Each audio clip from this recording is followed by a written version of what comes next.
Greetings everyone, and welcome to TFT Tarot for today, Divine Dabblings with Oberon and Banshee.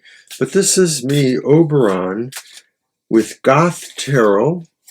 It's my weekly exploration into the shadow issues, and I am feeling the call of the Scorpion Halloween season that is nearly here.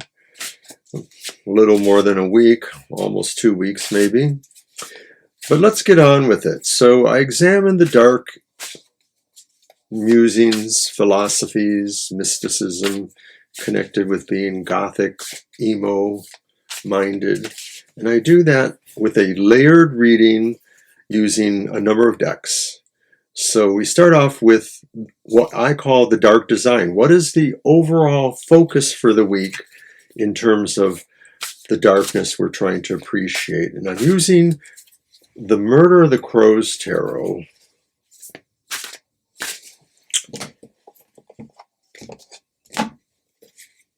And the dark design.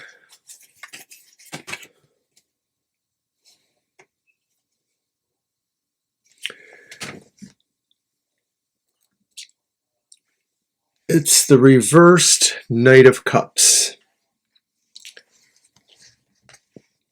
And the dark design says there's going to be some comings and goings that emotionally will be very sad, may actually make it difficult for you to appreciate anything else. And I suspect that maybe there are significant changes in relationships, whether they are the primary ones or not. So take care for that. I feel that this is probably something that has been coming for a while, and maybe we'll get an echo of that through the next card, which I use the Goth Tarot by Lo Scarabeo. And this is the dark shadows. What is haunting us? It may be actual things, or it may be fears. It may be things that are depressive to us, that we can't seem to lose that grip. That's why I think of it as a haunting, something haunting us. And so that card, it's beautiful. It's the Nine of Cups. And I think what haunts us is that a big factor to our wish, what we wish for, what is our most wanted desires, we can't find that we achieve that in the normal respect, that there's something unearthly going on here, that maybe we're not going to feel happy until, sadly, maybe the end of our lives. That it's never going to be achieved in our lifetime. So that's a sad thing to have to consider. So now we want to look at what could possibly be the dark truth in all of this. And for that, I'm using the Night Sun Tarot. I'm actually going to pull 2 cards. The first one is the Dark Truth. So I'm going to do that right now. And the Dark Truth is the actual reality that we may now find ourselves living in.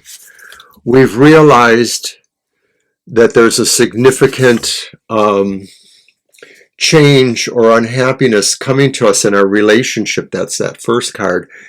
And maybe now we are haunted by the fact that something is unachievable, that literally it's in 2 different worlds, a world that we can't access from the human plane, but it is what we desire the most.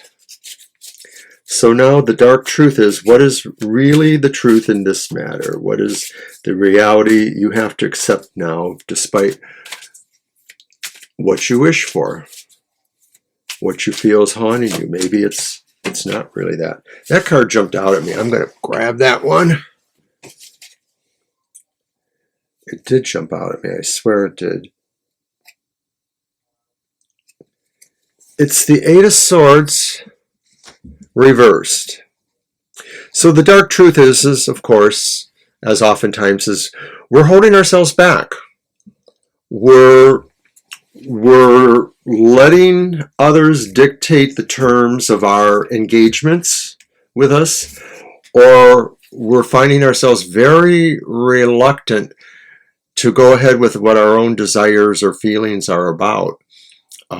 And so that's the reality, is that we could do better.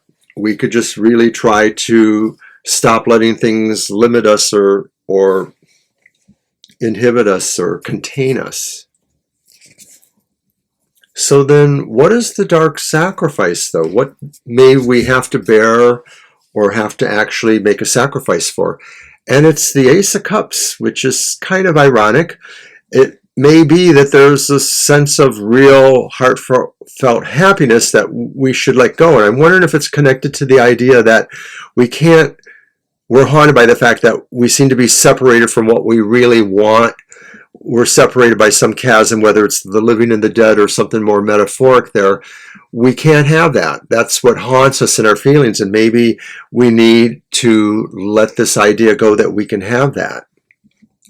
That we can have our heart's desire, that our heart's desires are ever opening.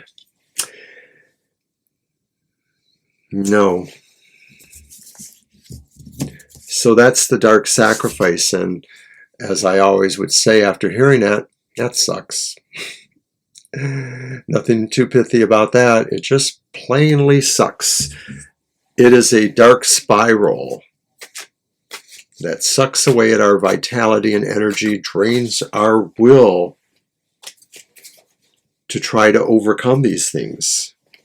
What is it? What is it about all of this that really sucks, that maybe drives the idea of self-containment or giving up on very impossible dreams?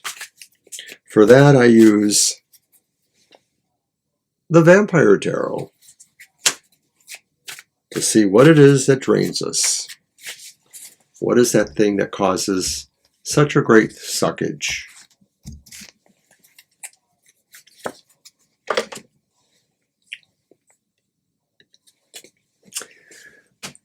Four of Pentacles upright. Four of Pentacles. Excuse me.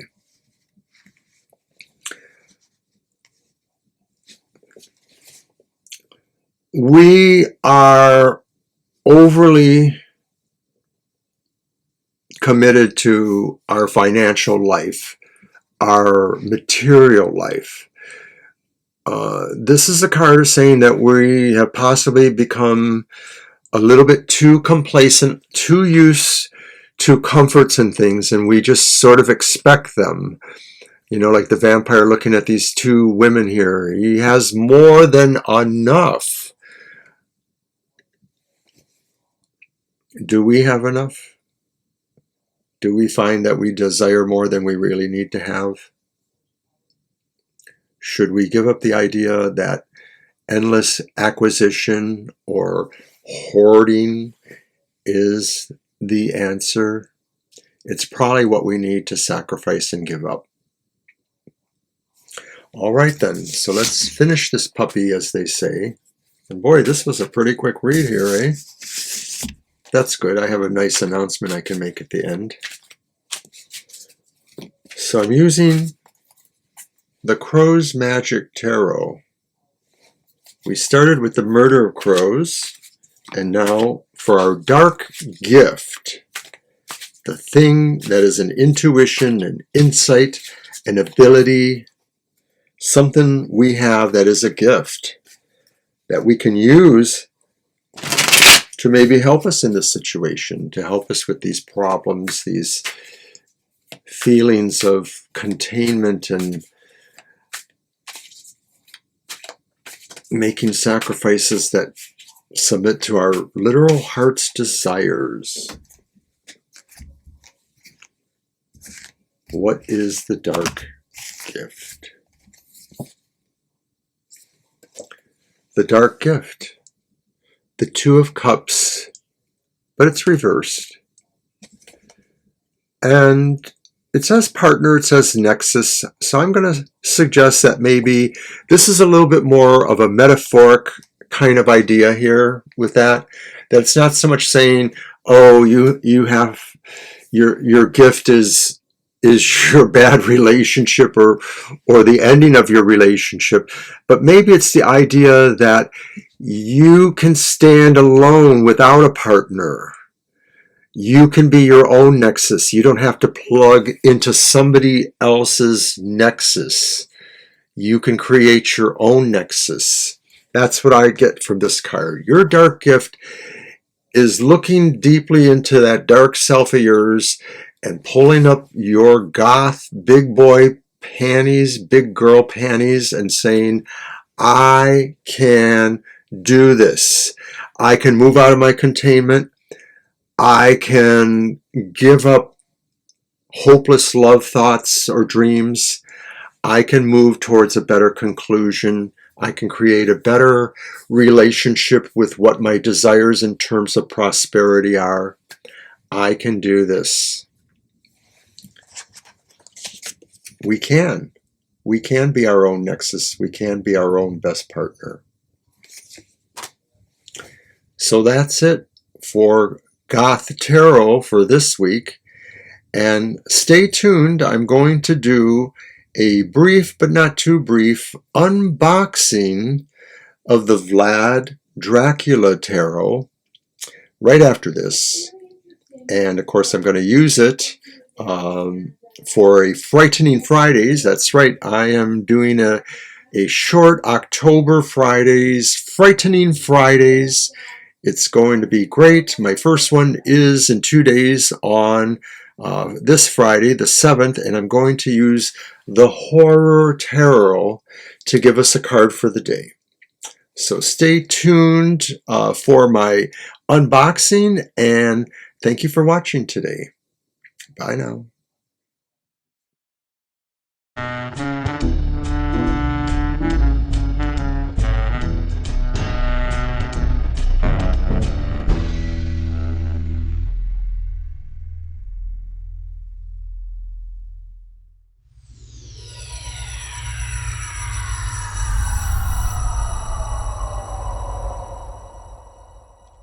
Hi everybody, and welcome back. This is a tag on or add on to my regular episode of Goth Tarot, but I simply thought this would be one of the better places to review. It's actually not going to be a review, it's more going to be just a simple unboxing of the Vlad Dracula Tarot. And I've had it for a couple months, but I wanted to wait until the holiday season to do it. And so it's not really going to be a review, like I said. It's mostly going to just be a run through of the deck. It's a beautiful deck. I'm just going to throw the box out there. It's got an awesome little, not too unthick guidebook. And the deck is beautiful. There's no doubt about it. It has the nice gold guilty thing that seems to be so popular lately. It's nicely packaged. It is put out by Rockpool. And it's Rockpool Publishing, so you can look that up.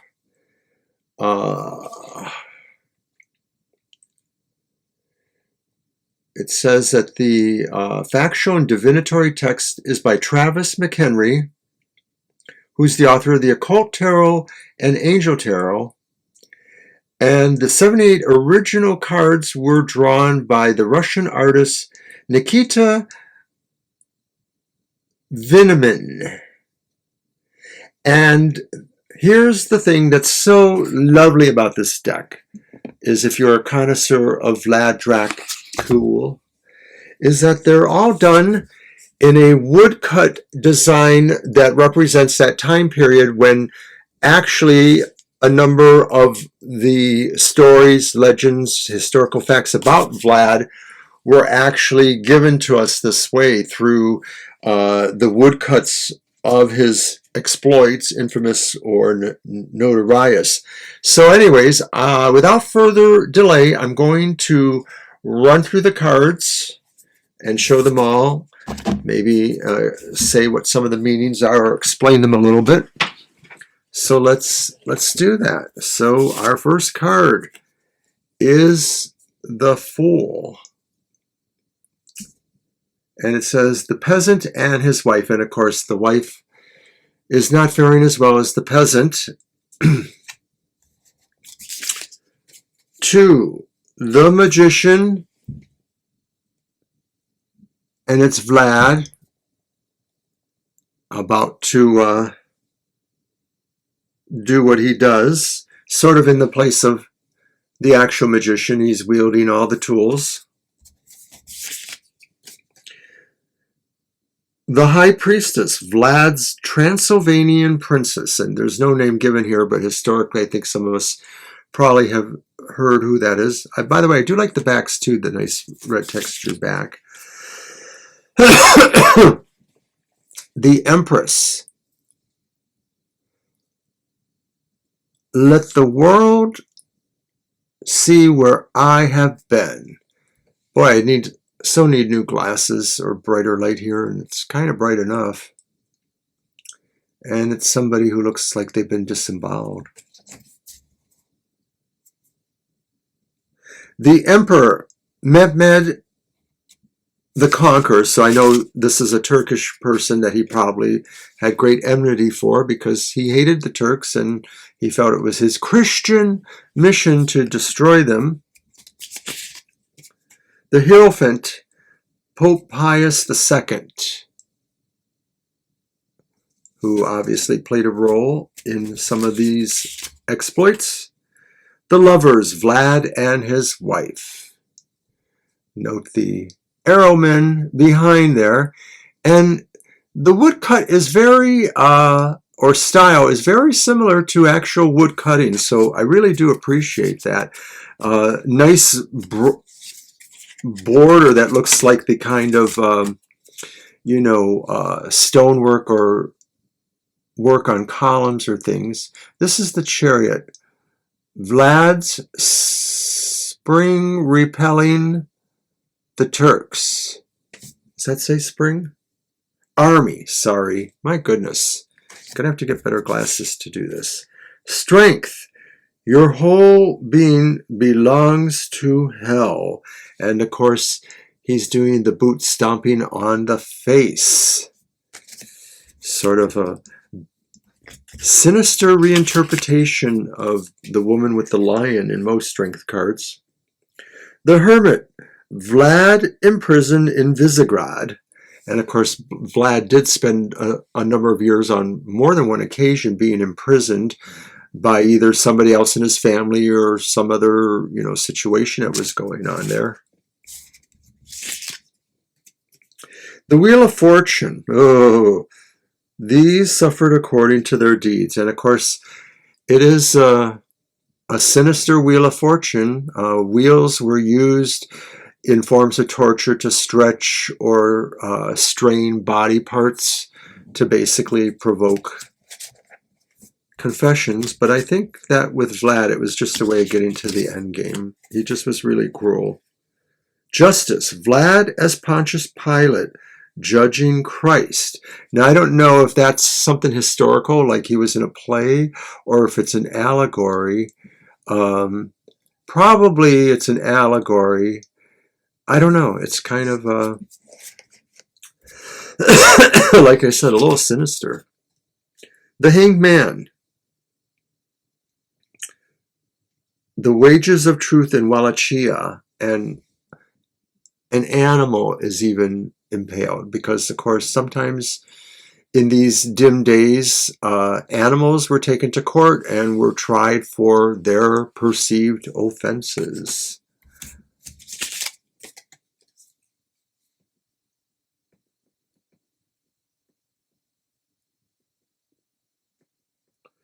Death. I had to look because I knew.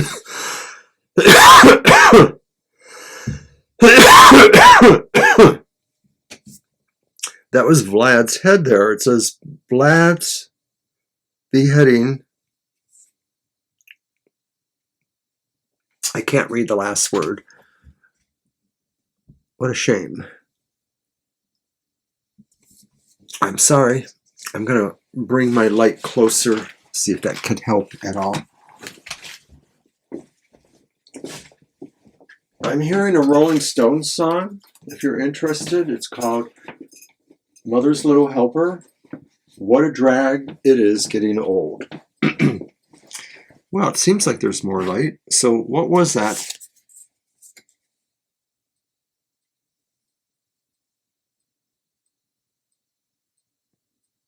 The Crusaders, I guess? Alrighty.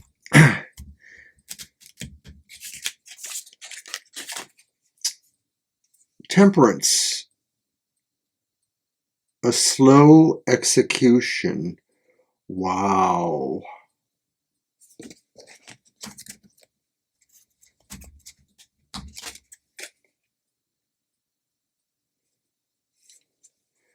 The Tower. Better her body rot than be led to captivity.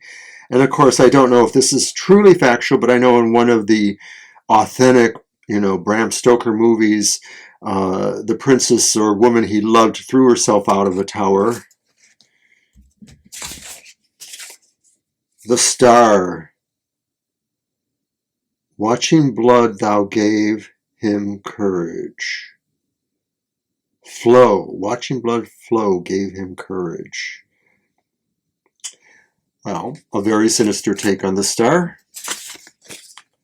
The Moon. Vlad betrayed by the Hungarians.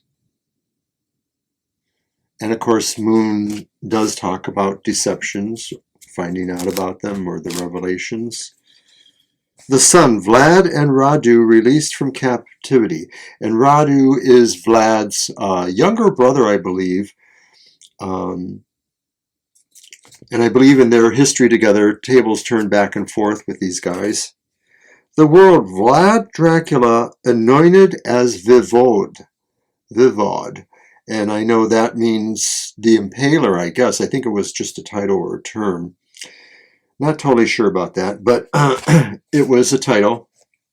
All right, so now we can probably move a little more quickly through the deck. Ace of Coins, the coin of Vlad Dracul. Two of Coins, Vlad Dracul and Vlad Dracula. Right, because Dracul was actually his father, I guess. Three of Coins, Saxons building the Bucharest Palace.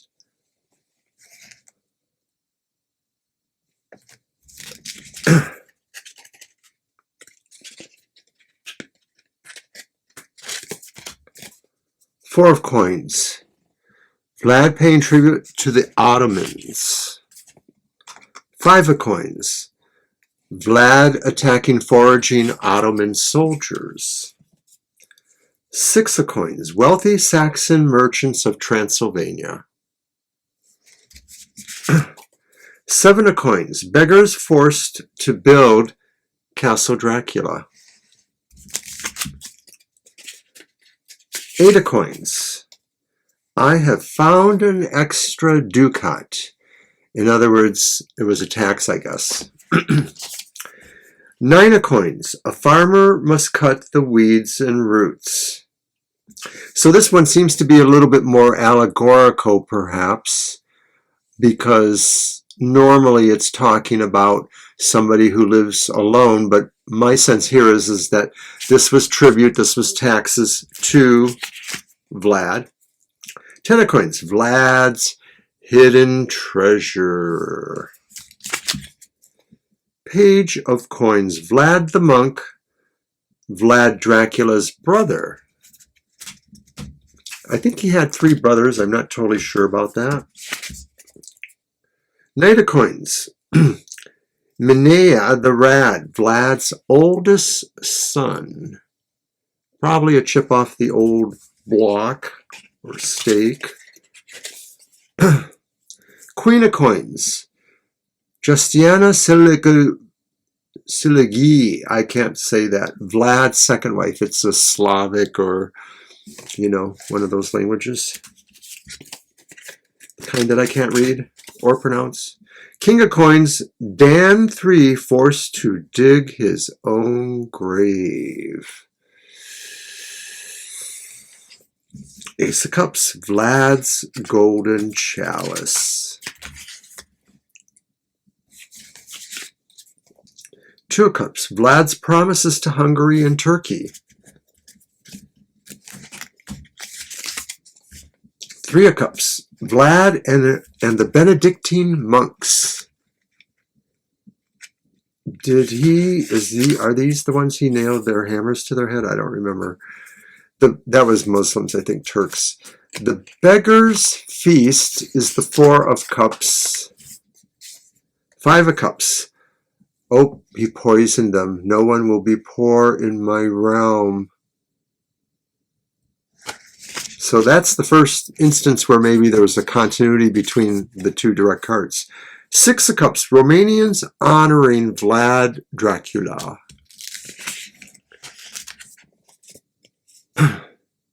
Seven of Cups, serving soup from a boiled thief. Ugh. No thank you. Hard pass. Eight of Cups, Saxon traitors boiled alive. Well, we're really getting into his cruelty here. No surprise that it's in the cups. Strong emotions. Nine of Cups, Rhodes celebrating Vlad's victories. 10 of Cups, Vlad Dracula and his family. Ah, that's all cuddly and stuff, isn't it? Not really. Young Vlad watching executions, the Page of Cups. Oh dear. Knight of Cups, Radu the Handsome, Vlad's brother. Queen of Cups, Princess Maria Voshita of Moldavia. King of Cups, Prince Stefan III of Moldavia. Has anyone ever seen the, they're a good 30 years, I believe, Subspecies Theory series by Full Moon? They had a Dracula theme, and Radu is actually lifted from the legend to be the main vampire in it. But they mention a King Stephen. I kind of like them. They're a little bit of a guilty pleasure. Anyway, back on track. The Ace of Stakes is the impaling stake. The Deceit of Hamza and Katabolinos, two of stakes. Because you just don't mess with Vlad in certain ways. Three of Stakes. These are so gross. Dracula's Dreadful and Curious Things.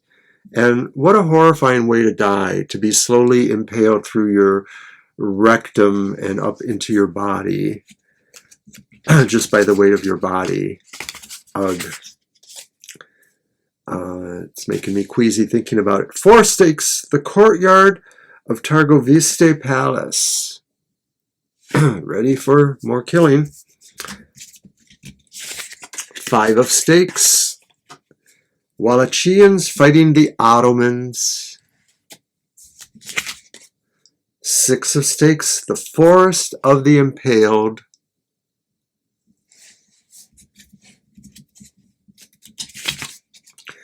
The seven of stakes, and stakes are wands, obviously.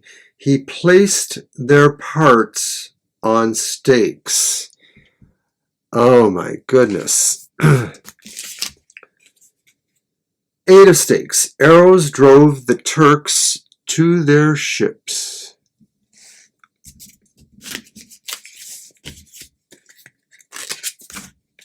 Nine of stakes. Vlad Dracula dining among the impaled. I've heard about this one. This is probably one of the ones that is actually based off of a woodcut. Maybe they all are in a way, I don't know. Ten of Stakes, killed by many spears, and thus he died. Page of Stakes, Chief Falconer Hamza Bey.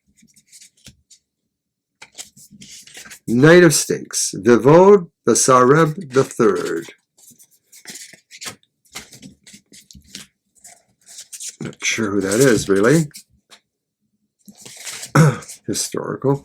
Queen of Stakes, Lady Kalanikia, Vlad's great-grandmother.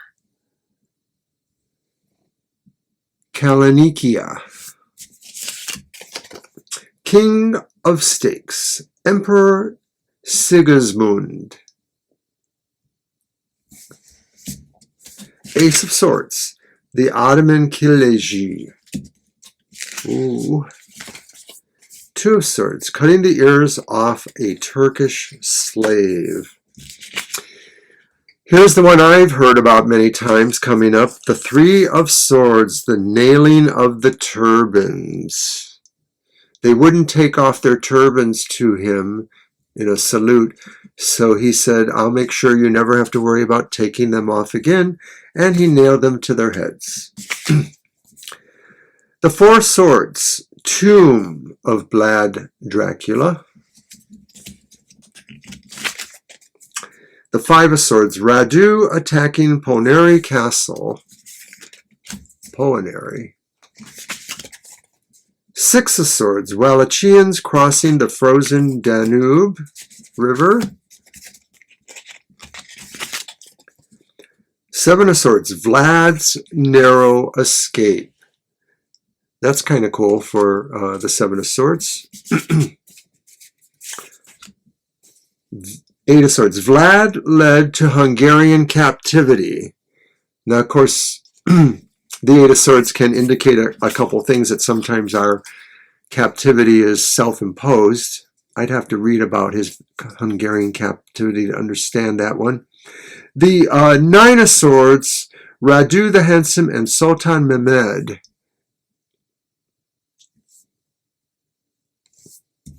Ten of Swords,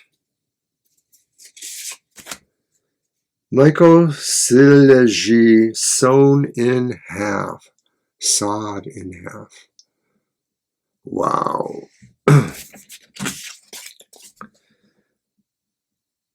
And here he is again, Page of Swords, Michael Sileji, Regent of Hungary. Knight of Swords, Captain General John Hunyadi.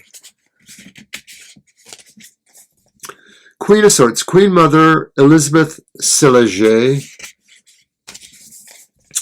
King of Swords, King Matthias of Hungary.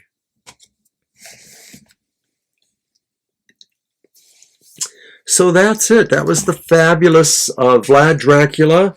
A nice booklet. It's pretty nice stuff.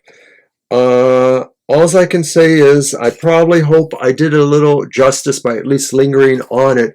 I'm sure there's going to be some really comprehensive good reviews, and who knows, maybe I might even get around to doing one of those. But I just wanted to thank you for watching my humble offering here, and we'll see you soon with more Goth Tarot. Thanks, everyone. Bye.